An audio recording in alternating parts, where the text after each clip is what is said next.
Hey everyone, welcome back, and this is another video for fanfic reading, in which I read Beside Himself Chapter 3 by Slylady345, entitled New Member, with a question mark at the end of it. It's a question, in the form of a question. So yeah, anyways, pretty not incredibly lengthy chapter, fairly lengthy though. I'm sure it'll be a good read. So yeah, anyways, let's get into it then without wasting any more time. Sure, this because part 2 was over 40 minutes long. So, and here I really hope this doesn't get to an hour, because here in VideoPad I cannot record a single video over an hour with this black screen. So, or at least I don't think I can. I haven't found out a way to yet. So, yeah.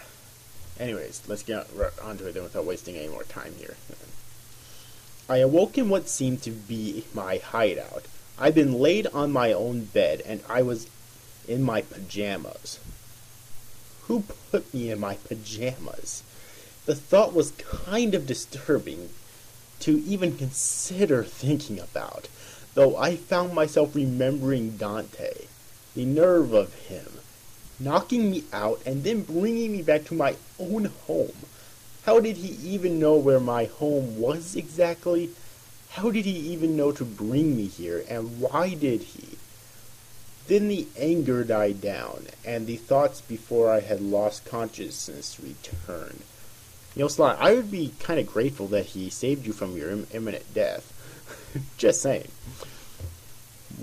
What had he meant when he said he wanted to score a date? You know what he meant. My heart laughed. You're just too stubborn to admit it. That's a lie. He's a guy. I'm a guy. And it's just... Hey, you're awake, Dante said in a cocky fashion, discounting my thoughts from any further conversation. He strode in wearing my t-shirt and a pair of my shorts. Told ya I would get you out now, didn't I? Yeah, thanks a lot, I mumbled, sitting up in bed yawning. So you saved me. What now, Dante? I knew my hair looked like a mess, that my pajamas had stains all over them from late nights playing video games against Murray, who always won for some unknown reason to me. My appearance was dysfunctional, and I felt embarrassed in front of the officer. Why? The fox shot... It actually says why in here. That's not me asking why. Just so you know. The fox shot me another cocky grin. Well, I got to know your gang why you slept. How handsome could one man be? Pearly white teeth and an attitude to back them up with. I stopped mid-stretch and my eyes snapped to his. You... what? He better not have gone behind my back. This is the thought that kept playing frantically, brokenly in my dazed mind. I'm an official Cooper Gang member, he smirked with a devious glint of defiance in his eyes. That did it. My anger and frustration went airborne. I leapt off the bed and tackled him. He had been standing up He who had been standing up flew backwards into the living room, and I landed victoriously on top. His eyes grew intrigued, and that damn smile went back on his face. My face, however, still held a serious vibe, and I glared down at him. You went behind my back and joined the gang anyways? Pretty much, Coop. he smirked. Then he threw me off, and I, with much surprise, landed on my back. Before I could even think to get to my feet, there he was. Dante loomed over me with a soft smirk, and I felt his weight consume my body. I went stiff, and my heart started beating so hard. I thought it was going to hammer through my chest. He was sitting on me. "Get him off, dummy! Get him off of you!" "I kind of like this." "No, you don't. Get him off." "Listen, Sly," his Spanish yet more American voice said, "I am not here to do anything bad. All I want to do is help." Those strong, bright, rusty red furred hands tilted my head up to meet his eyes in sincerity. Nobody had looked at me with so much concern since the day my father's eyes had last been seen before I was thrown into the closet in our house. It made me shift under him. It made me shift under him and squirm. I didn't want pity. I wouldn't accept it. "Then get off me, you oaf!" I snarled angrily, shoving him off of my chest, of which he'd been sitting so calmly on. The look of surprise on his face was so foreign to see on those handsome features, but I ignored it and fought the urge to kick myself for thinking how his expressions were so cute.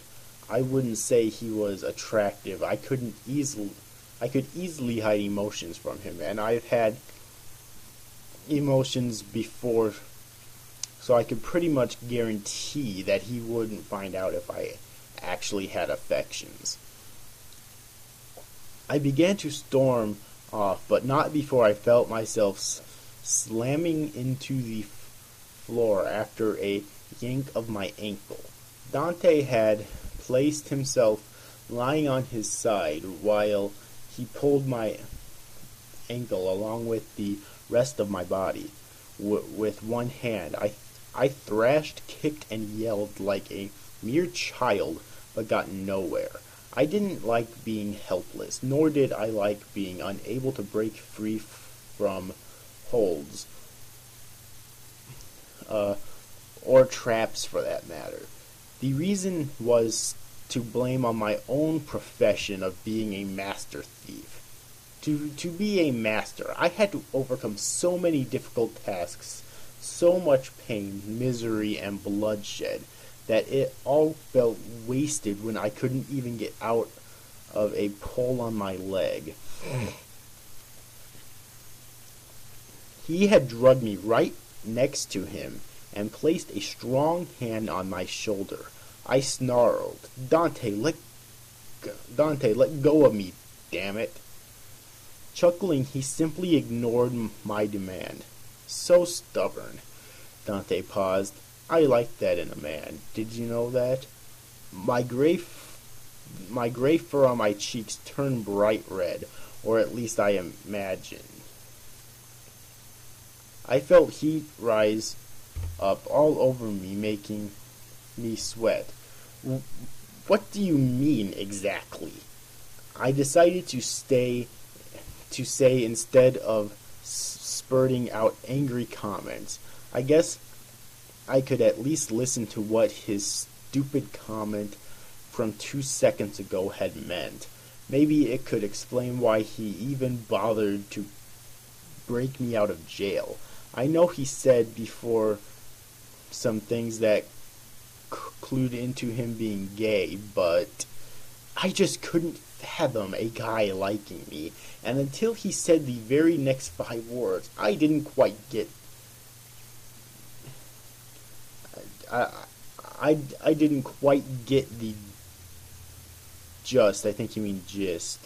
J-E-S-T, I think it's spelled. So yeah, but after they were spoken, I truly knew why. I mean, he got very close to my face. I like you. His lips were so close I could feel the heat from his small breaths on my lips. No more words were exchanged, and the fox rose to his feet, leaving me stunned and alone on the floor. My head wavered in the spot his had been, with my eyes halfway open. Now I felt like Carmelita. The feeling was so strange. I'd never been so close to somebody's lips and not gotten a kiss from my own doing. It was taunting and at the same time angering. He knew that, and had made me want a kiss. But why would I? This isn't right, my brain growled in complete opposite of what I was feeling. I think he's a good guy, my heart defended. It's not right. What about Carmelita? She'll never love us. That hurt, but I knew it was true. Sly? A booming voice interrupted my convoy. Murray? I replied, jumping to my feet in haste to see my big-boned friend. Murray and Bentley were standing at the door, the turtle looking like he was very upset, and the hippo seeming as if he wanted to crush me in a death hug. This is how they usually look, though this time I had hoped that Bentley could have at least pretended not to be mad and be happy that I was actually still alive. Bentley is too stuck in his ways like an old man. I told you not to goof around on that heist, Bentley growled. You're lucky Dante was there. He sure was, Dante commented from the couch on the other side of the room. I shot a glare at him, and he simply didn't feel the heat from the hole I was making in his head. What am I, a kid? I demanded. He's the one who got me arrested in the first place. Bentley, the turtle shook his head. He had to because he and you would have been captured by the cops below, and admit that you would have never trusted a cop. I fumed silently. So you're taking his side? There are no sides, Bentley said. Well, it seems like there is. I glared at the turtle. Sly, there are no sides. I'm just worried you could have gotten hurt, the genius declared, throwing his hands in the air. I need a walk, I retorted, shrugging him off and walking out the door. Sly, the nasally voice yelled after. It's just a walk, I yelled back with a bit of growl. I needed time to sort things out, staying with the video game champion, who I know has a cheat code book somewhere. The nagger and Mr. Cocky Ass wasn't going to help the situation at all. I liked walks. I didn't have to deal with other people, and it's the only time I didn't have to deal with people. Apparently, Dante didn't understand this concept. Hey there, I felt the soft voice hit my ears like stained glass being broken by a rock. His hand went on my back with a light feather touch, and he appeared right next to me with a smile glued on his fox face. Leave me alone, I replied, shoving him off me, or at least his hand. What's your problem? He demanded, coming in front of me. Nothing, I replied, frustrated, trying to get past his bulking frame.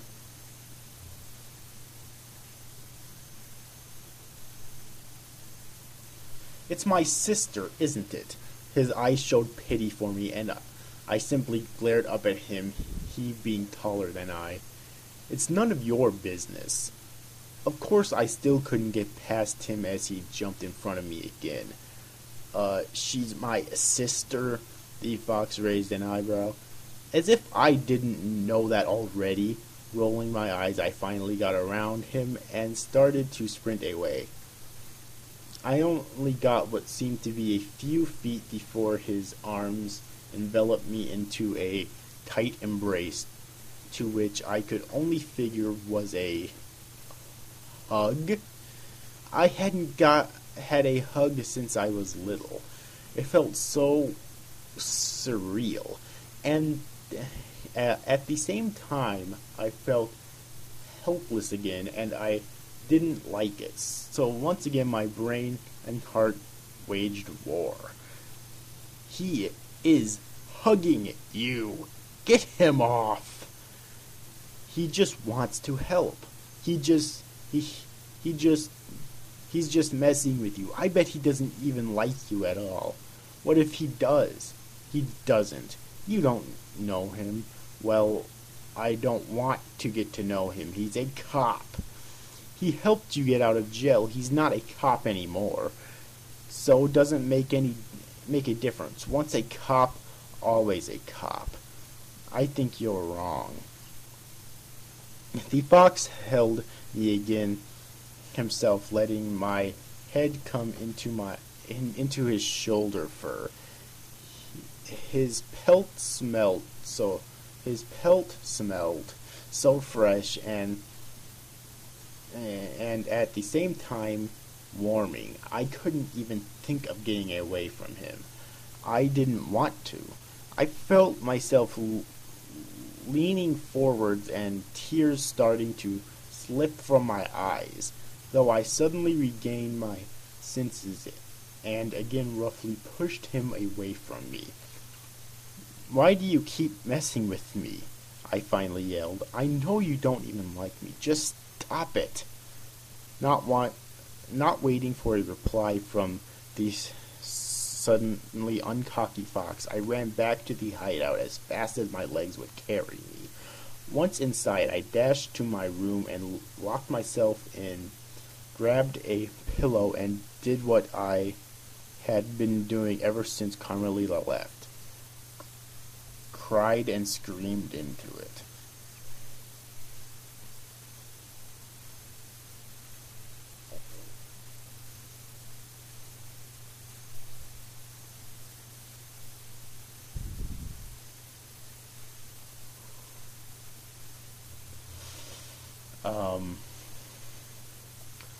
Alright, that's it for this chapter.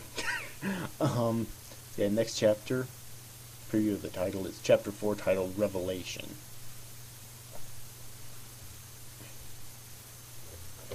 Alright, and yeah, so once again, I really enjoyed this chapter. I really enjoyed reading it here, and next video, I'll read chapter 4, Revelation. Wow. This actually didn't even get to 20 minutes yet. I'm surprised. The last part was over 40 minutes long. Was this chapter really that significantly shorter than the last one? Huh. It's weird. But anyways though, overall hope you enjoyed this video. I see you after guys. Thanks for watching. Bye bye.